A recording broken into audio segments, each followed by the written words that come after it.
우리가 하는 말 중에 산 넘어 산이다 이런 말이 있지요. 예. 야곱에게 처한 이 상황이 꼭 이와 같습니다. 외삼촌 라반에게서 얽히고 설켜 있던 문제를 잘 풀고, 그렇죠? 예. 하나님의 은혜로 잘 풀었습니다. 그래서 가족들과 또 하나님께서 축복해 주셔서 얻게 되었던 그 가축들을 잘 끌고 이제 아버지 이삭이 있는 곳으로 발걸음을 옮깁니다. 그랬더니 그 야곱 앞에 어떤 산이 버티고 있습니까? 예, 에서라고 하는 큰 산. 야곱이 참으로 넘기 어려운 에서라고 하는 그 큰 산이 기다리고 있습니다. 이 에서라고 하는 산이 왜 큰 산입니까? 잘못하면 야곱이 그 산을 오르다가 길을 잃을 수도 있고 또한 목숨을 잃을 수도 있기 때문이다라고 하는 거죠. 쉽게 오를 수 없는 험한 산과 같은 존재인 에서가 야곱 앞에 딱 버티고 있다라고 하는 거예요. 여러분 이상하지 않습니까? 야곱은 에서에게서부터 팥죽 한 그릇으로 장자권을 샀습니다. 에서 스스로가 장자의 권리를 죽 한 그릇에 팔았습니다. 또한 아버지 이삭으로부터 장자의 축복도 받았습니다. 비록 속여서 받았지만 분명히 아버지로부터 축복 기도를 받았습니다. 그런데 야곱은 에서라고 하는 이 인물을 넘어서지 못합니다. 물론 이 넘어선다라고 하는 의미가 싸워서 짓밟고 승리한다라고 하는 그런 의미에 넘어선다라고 하는 게 아니지요. 그 에서라고 하는 인물을 야곱이 넘어서야만 하나님의 목적이 이끄는 삶을 살아갑니다. 하나님이 이끄시는 대로 순종하며 따라가며 정말 하나님의 약속하심, 아브라함에게 약속하셨고 이삭에게 약속하셨고 또한 베델에서 자기에게 약속해 주셨던 그 하나님의 약속이 온전히 펼쳐져 나아간다라고 하는 거지요. 그런데 이 에서라고 하는 인물에게 딱 막혀가지고 야곱이 앞으로 나아가지 못하고 있다라고 하는 거예요. 우리들의 인생도 산 하나를 넘었는데 또 다른 산이 앞에 막아설 때가 있습니다. 그 산을 넘어서야 꼭 내가 원하는 것, 목표하는 것 이룰 수 있는데 그런 생각이 들지요. 그런데 그 산 앞에만 서면 자기는 무너지고 어쩔 줄을 몰라 하는 그런 경우가 우리가 종종 경험하게 된다고 하는 거예요. 그렇다고 한다면 오늘 말씀에서 다 나타나는 건 아니지만 결국은 야곱이 에서를 극복하고 넘어서지요.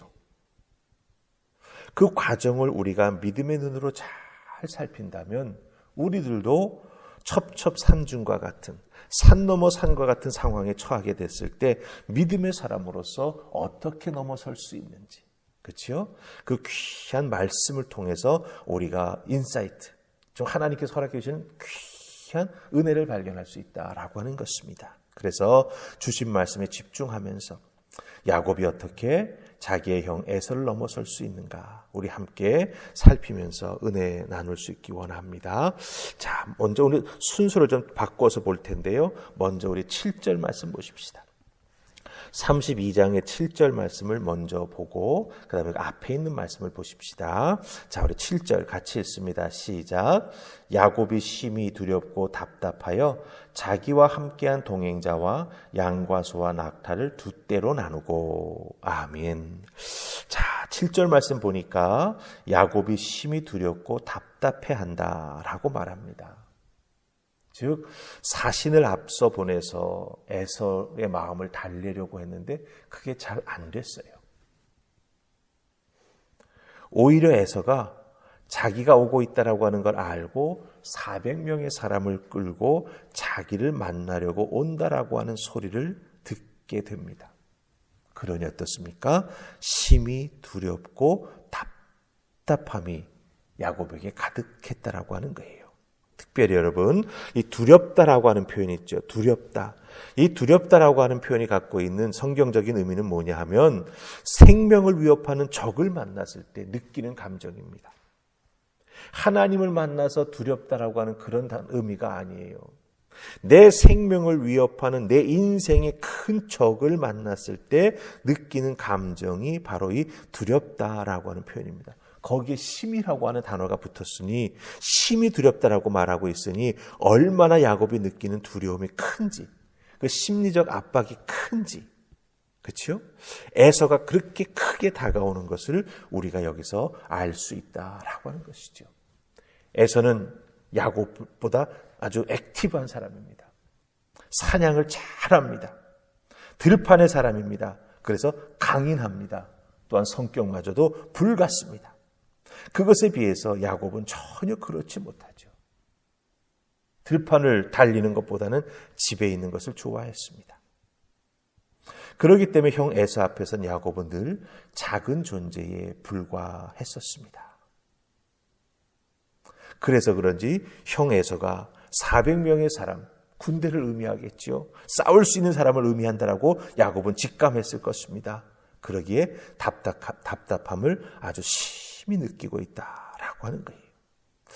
자, 그러면 답답함이라고 하는 단어는 무슨 뜻인지 아십니까? 비좁다, 못못에 묶여 있다라고 하는 뜻을 가진 동사를 답답하다라고 번역을 했어요. 생각해 보세요. 갇혀 있으니 얼마나 답답하겠습니까? 묶여 있으니 하고 싶은 대로 못하니 얼마나 답답하겠습니까? 그래서 심히 두렵고 답답하다. 즉 야곱이 형 에서에게 묶여 있어서 어쩔 줄 몰라 하고 있다라고 하는 뜻을 여기에서 우리에게 알려주고 있다라고 하는 거죠. 이것이 더 아주 지금 심해지고 있어요. 왜 그렇습니까? 형 에서에게 사신을 보냈지만 기도했던 용서의 메시지를 듣지 못했습니다. 오히려 형 에서가 자기를 잡으러 온다라고 하는 듯한 의미의 말을 듣게 됩니다. 그러니 더욱 힘들어집니다. 두렵고 그 상황에 묶여서, 그렇죠? 어쩔 줄 몰라 하는 야곱의 모습이 나타나고 있다라고 하는 것입니다. 여러분 여기서 잘 보세요. 형을 속일 때에는 자기가 승리한 줄 알았습니다. 그렇죠? 예. 형을 속일 때에는 신이 났을 것입니다. 하지만 가만히 보면 어떻습니까? 결국 그 속인 고통의 대가는 오로지 야곱 자신의 몫이었어요. 집을 떠나 도망해야 했고 20년 동안이나 돌아오지 못했고 20년 동안이나 제대로 대우받지 못하면서 외삼촌 라반의 집에서 살아갈 수밖에 없었다라고 하는 것이죠. 그런 의미에서 여러분들 우리들의 인생에 있어서도 두렵고 답답함을 느낄 때가 있습니다. 그렇다고 한다면 왜 내가 두렵고 답답함을 느끼는가를 우리가 한번 잘 살펴보아야 돼요. 그것을 그 원인을 우리가 잘 알아야 내 인생의 산 넘어 산이 될 수 있는 그런 문제들을 헤쳐나갈 수 있고 비집고 나아갈 수 있고 때로는 담대하게 넘어 나아갈 수 있다라고 하는 거죠. 원인을 알아야 그렇죠? 방법을 찾을 수 있습니다. 근데 오늘 말씀 속에서 야곱이 또 하나 이렇게 두려워하고 답답해하는 이유가 또 하나가 있습니다. 그게 뭔지 아십니까? 우리 1절하고 2절 보십시다. 1절과 2절입니다. 우리 같이 읽습니다. 자, 시작. 야곱이 길을 가는데 하나님의 사자들이 그를 만난지라. 야곱이 그들을 볼 때에 이르기를 이는 하나님의 군대라 하고 그 땅 이름을 마하나임이라 하였더라. 아멘. 자, 이 1절, 2절을 나중에 우리가 보았습니다. 왜 나중에 본지 아십니까? 야곱이 사실은 이렇게 심히 두렵고 답답해하지 않아도 됩니다.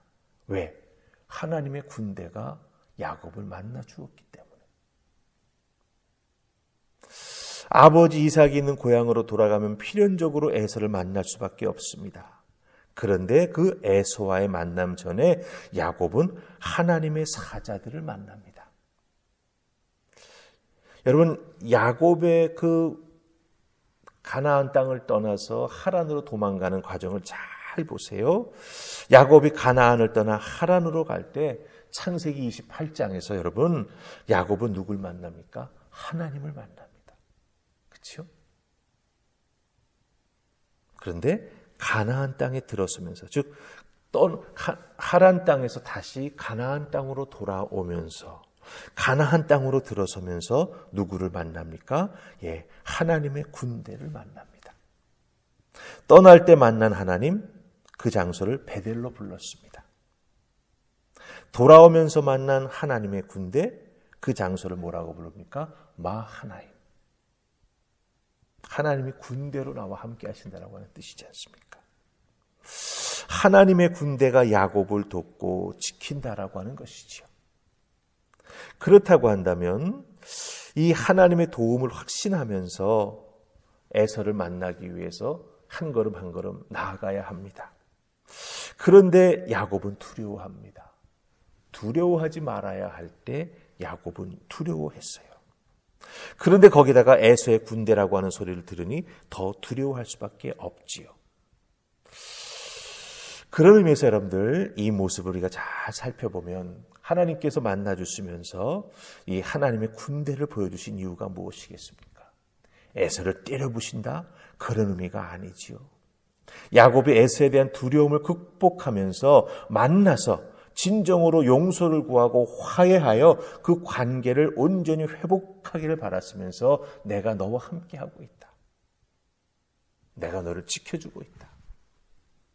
눈에 보이지 않아도 하나님의 군대가 너와 함께하고 있다라고 하는 걸 보여주시고 용기를 갖고 그 자리로 나아가기를 원하셨던 것입니다.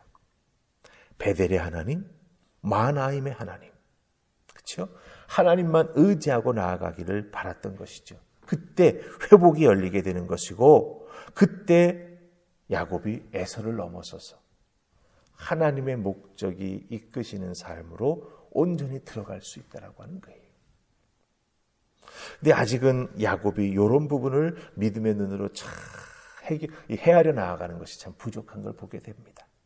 두려워서 또 자꾸 인간적으로 꾀를 내죠. 함께하고 있던 사람을 둘로 나눠. 먼저 보내고 나중 보내고. 한쪽이 군대로 공격당하면 한쪽은 피하고. 이런 식으로의 머리 굴림, 그것은 진정한 방법이 될 수 없다라고 하는 것입니다. 우리 믿음의 사람들, 하나님이 만나주시고 하나님이 도와주시고 특별히 하나님이 우리 뒤에서 우리를 보호하시고 이끌어주고 계시다라고 하는 것 꼭 기억하시고, 여러분도 여러분의 삶에 있어서 넘어서야 될 산이 있을 것입니다. 때로는 산 넘어 산을 경험할 때도 있을 것입니다. 그럴 때 어떻게 해야 되겠습니까? 하나님께서 나와 함께 해주신다. 그렇죠? 나에게도 베델의 하나님이 있고 나에게도 마하나임, 하나님의 군대가 함께하고 있다라고 하는 분명한 믿음 가지시고, 두렵고 답답한 마음 내려놓고 우리 하나님과 동행하는 믿음의 사람들 다 되실 수 있기를 주님의 이름으로 축복합니다. 아멘. 우리 기도하십시다. 좋으신 하나님, 은혜 감사합니다. 이 새벽 저희들을 주의 전으로 부르셔서 또 야곱을 통하여 하나님의 음성 들려주시니 감사합니다. 우리들의 삶에도 산 넘어 산, 두렵고 심히 떨릴 때가 있습니다. 주님 도와주셔서 두려움에 사로잡히지 않게 하시고 떨는 인생 살아가지 않도록 주여 도우시고 하나님이 이끌어주시는 그 길 믿음으로 걸어가는 우리 모두가 되게 하여 주시옵소서. 하나님이 함께 해주실 때 우리들의 인생에 묶였던 매듭도 풀릴 줄 믿습니다. 우리가 꼭 넘어가야 될 산도 담대하게 넘어가게 될 줄 믿습니다. 주님 함께 하시고 복의 복을 더하시며 특별히 우리의 손잡고 이끌어 주시옵소서. 감사하오며 예수님 이름으로 기도하옵나이다. 아멘.